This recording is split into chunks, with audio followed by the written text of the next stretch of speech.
career. But where are the clowns? There ought to be clowns. Well, maybe next year.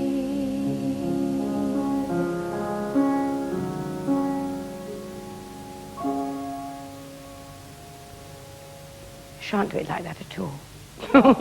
You know, doing two plays, there is a kind of dichotomy in yourself, because I realised that a lot of me was locked up with that Christine Foskett, so Desiree was in a way on the side, and now I've finished doing Absolute Hell. Only Desiree is my concern now. I just feel that I've got to move when he goes out.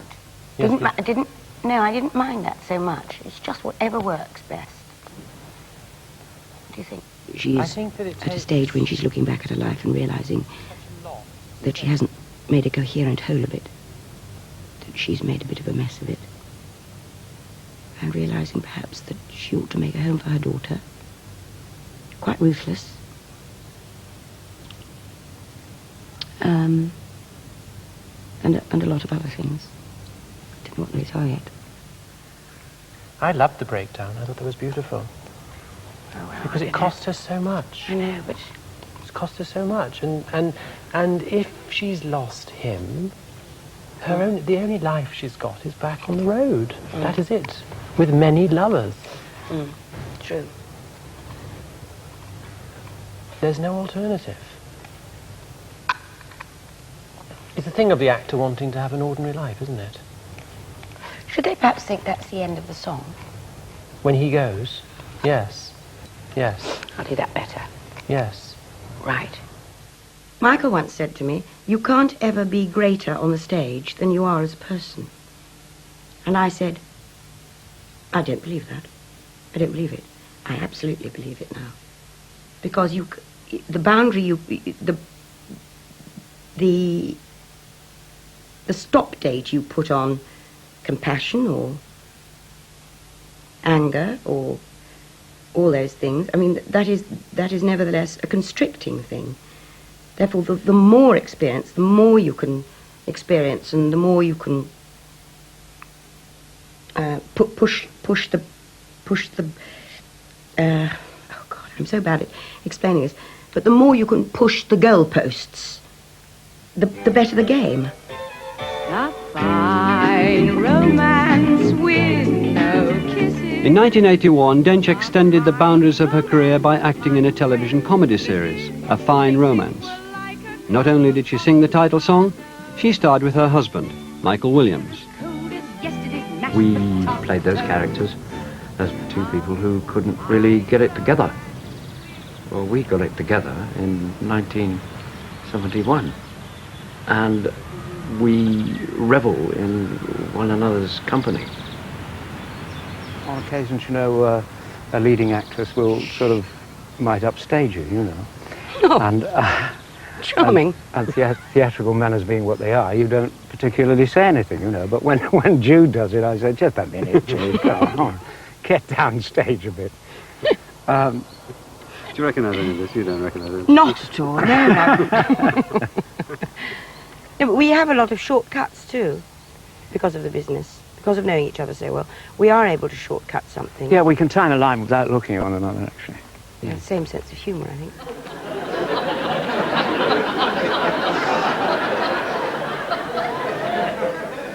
I missed you. Yes, I missed you too.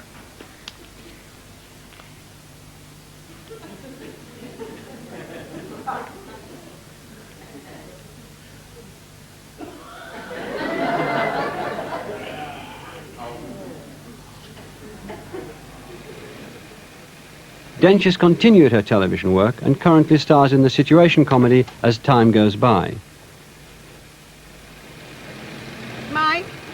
Mike, Patrick sent us a few of the poems. She still likes to perform with her family, and during the summer, she, Michael and Finty agreed to take part in a recital in aid of the Chichester Festival Theatre. They say it's sold out. That's very good news. Oh, that's good. And they want us to rehearse at 3:30 at Goodwood. That's for Fint, spoken. Yet if we could scorn Yet hate if we could scorn hate and pride and fear, if we Yet were things born not to shed a As tear, long as you hit not, you've marked the end. we were things born not to shed a tear. God gave her the most astonishing voice. Now, the theatre, a voice is nearly all, because it allows communication, it allows sexuality, it allows wit, it allows humour, and you listen to Judi Dench. You can't help it. Our birches yellowing, and from each the light leaf falling fast, while squirrels from our fiery beach were bearing off the mast. You came and looked and loved the view, long known and loved by me.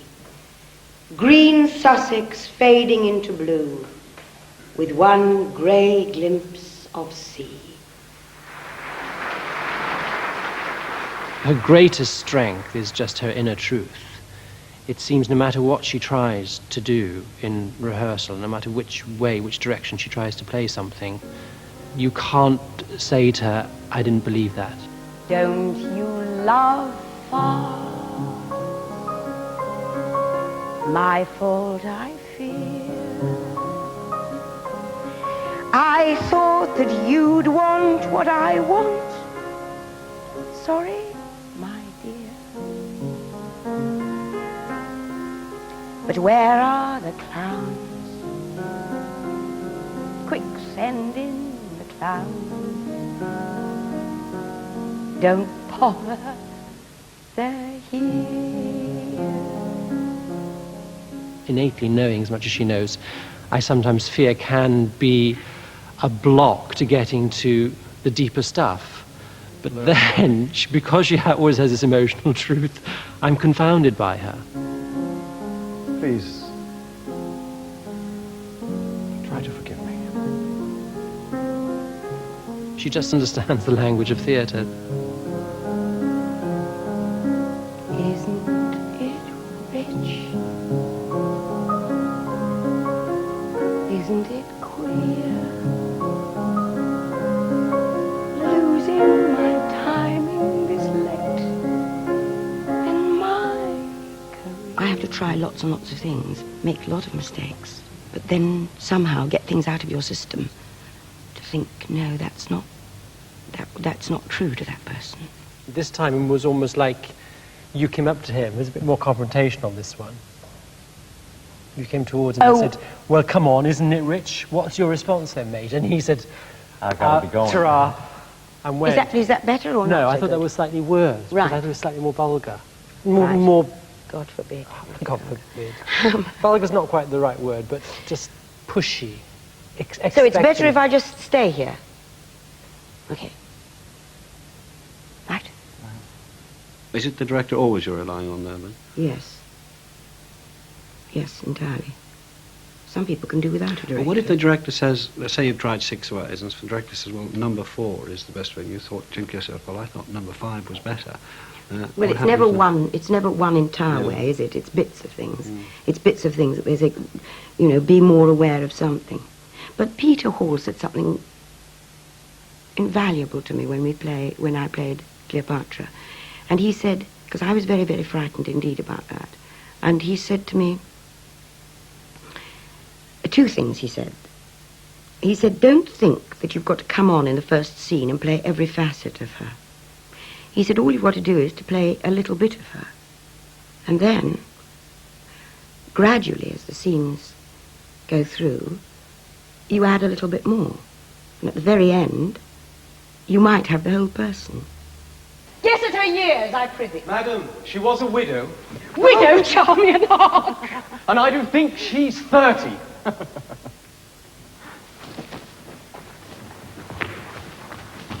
Bear'st thou her face in mind? It's long or round? Round, even to faultiness. For the most part, too, they are foolish that are so. Her hair. What colour? Brown, madam, and her forehead as low as she would wish it. There's gold for thee. Judy said to me, I do hope you know what you'll let yourself in for. I mean, I'm not Cleopatra, and you're starting work on a play with a menopausal dwarf. So I said, well, don't be quite so harsh on yourself. Let's find Cleopatra. And of course she was just magnificent because she went beyond herself, did things that I think she didn't know she could do with this extraordinary energy. She's a dangerous actress. She takes great, great risks. But it looks easy and it isn't. I've always felt that anybody playing Cleopatra reads the lines and thinks, well, nobody is as beautiful, nobody's as clever, nobody in the world can match this, so how do you begin? Especially if you get a lot of people before saying, we're going to play Cleopatra. I mean, with undisguised incredulity. That must have set you on your toes, didn't it? I thought that's... Yes. Yes, that's exactly. That's what I like best. Somebody saying it's practically unsuitable for you. I like that. Did you think Lady Macbeth was unsuitable? Yes, I did. Yeah. Yes, I Why? certainly did. Well, because Coral Brown said, Judi Dench playing Lady Macbeth, the letter scene will become the postcard scene, she said.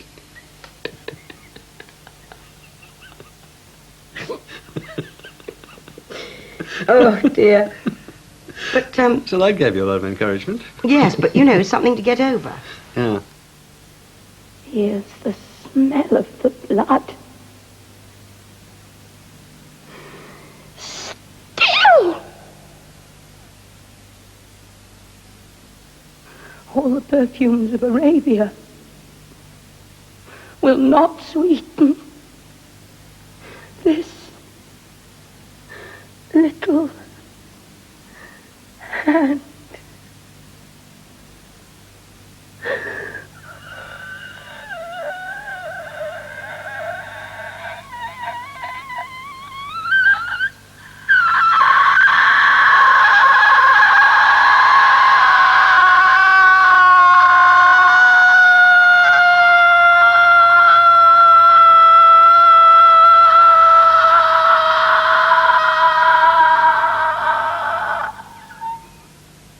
How would you describe your Lady Macbeth?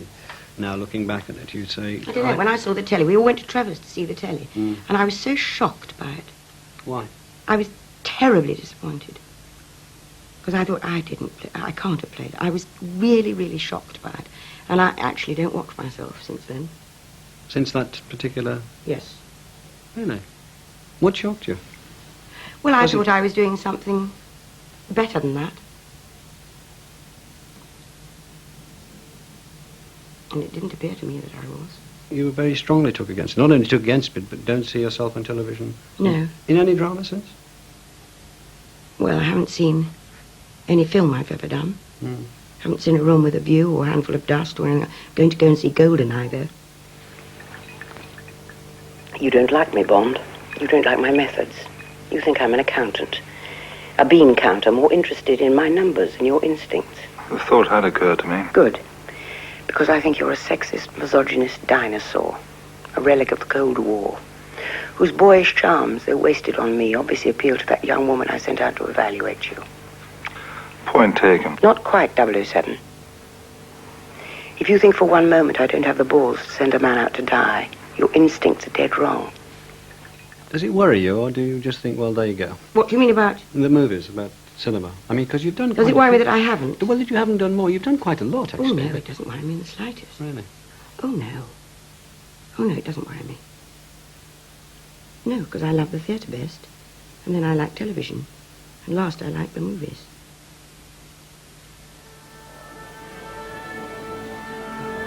You get a kind of irrational fear on the first night. Here we all are. Frightened. What are we frightened about? Well, we're frightened about, I suppose, doing it as well as we possibly can up to this moment.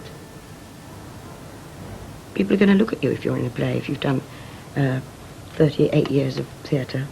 More is expected of you each time. And if we can just get past this kind of barrier, then we'll be all right. Jude? And I want Michael to like it. Only last night she came home from rehearsal and she was whacked out, so we went to the local pub and had a meal. And she was telling me that she couldn't do it. I mean, she really couldn't do it. Well, of course, we all know that she can, and I've no doubt that she will with a little light music. She has an insecurity, but then I find in my experience most of the best ones have. You can almost feel what they say. Warm up with some Swedish though, don't we? Yes. Bank. I don't know any actor who isn't insecure. It's just that Judy is more honest about showing it. But it gives her something to surmount. And she's found ways to do it. And it sort of psychs her up. I don't think you could have one without the other. To be as successful as you've been for as long as you've been, there's got to be a determination to keep being there. Do you admit that in yourself? And if I admit that I like it. Mm. I like it very much indeed. But if you were to say, what do you want to play next, or what is the part you want, I wouldn't know the answer. I don't know any of those answers. All I know is that we don't retire. Actors in a way are not young, middle-aged and old because they're so busy trying to be that in other areas. I would like to be like Newty Blick, who, died in the dressing room after a performance. Except that I love my family so much that I prefer to do it here. Raise the leg, Jules. I don't want to hit you.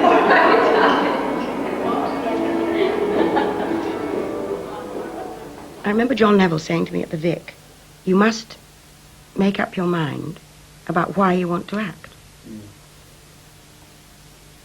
And I did make up my mind. And I think that, and I think that's what keeps me going. I'm not going to tell you the reason that I'm not going to tell you the solution I came to about why I want to act, but I'm not very good, for instance, at walking into a room full of people.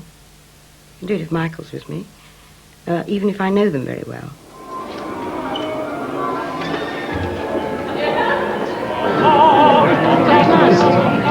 Good luck. So I suppose it's I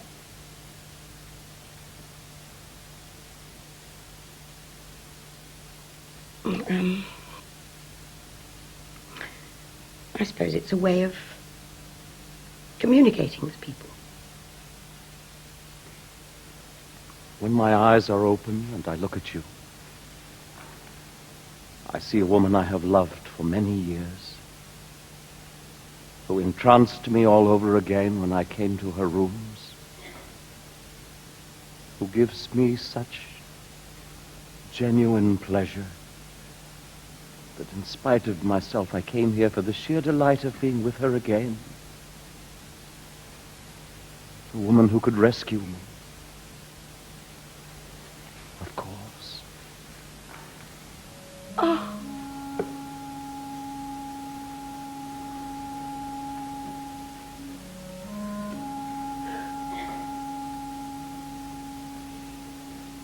But when my eyes are not open, which is most of the time,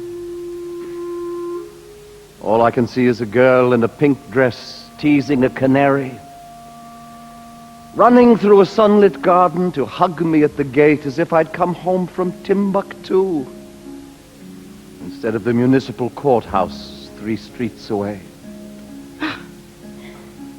Isn't it rich? Are we a pair? Me here at last on the ground, you in midair. Send in the clouds.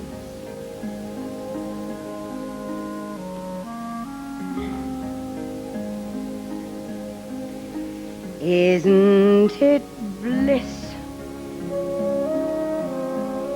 Don't you approve?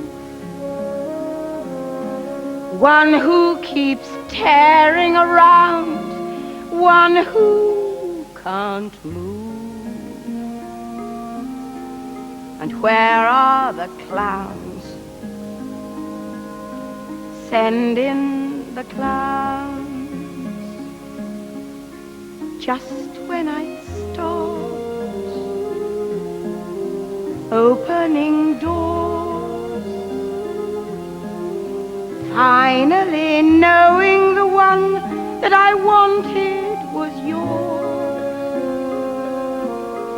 making my entrance again with my usual flair,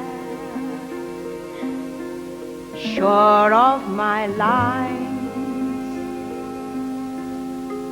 no one is there.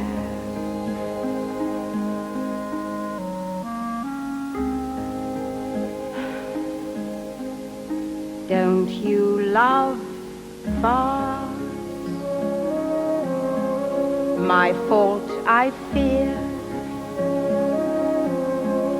I thought that you'd want what I want. Sorry, my dear. But where are the clouds? Quick, send in the clouds. Don't bother, they're here. Desiree, I'm sorry. I should never have come. To flirt with rescue when one has no intention of being saved. Do try to forgive me.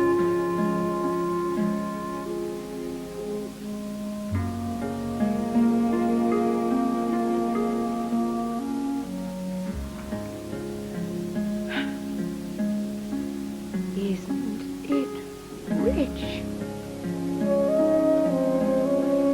Isn't it queer? Losing my timing this late in my career. But where are the clowns? There ought to be clowns. Well, maybe next year.